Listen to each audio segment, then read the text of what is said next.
The sensory cortex can refer informally to the primary somatosensory cortex, or it can be used as a term for the primary and secondary cortices of the different senses, 2 cortices each, on left and right hemisphere, the visual cortex on the occipital lobes, the auditory cortex on the temporal lobes, the primary olfactory cortex on the uncus of the piriform region of the temporal lobes, the gustatory cortex on the insular lobe, also referred to as the insular cortex, and the primary somatosensory cortex on the anterior parietal lobes.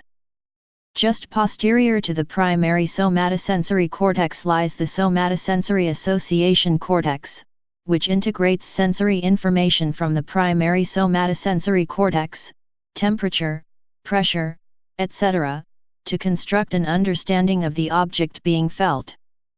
Inferior to the frontal lobes are found the olfactory bulbs, which receive sensory input from the olfactory nerves and route those signals throughout the brain.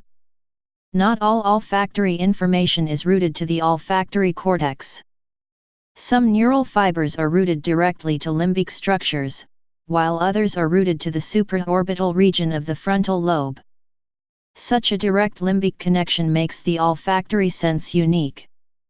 The brain cortical regions are related to the auditory, visual, olfactory, and somatosensory, touch, proprioception, sensations, which are located lateral to the lateral fissure and posterior to the central sulcus, that is, more toward the back of the brain. The cortical region related to gustatory sensation is located anterior to the central sulcus. Note that the central sulcus, sometimes referred to as the central fissure, divides the primary motor cortex, on the precentral gyrus of the posterior frontal lobe, from the primary somatosensory cortex, on the postcentral gyrus of the anterior parietal lobe. The sensory cortex is involved in somatic sensation, visual stimuli, and movement planning.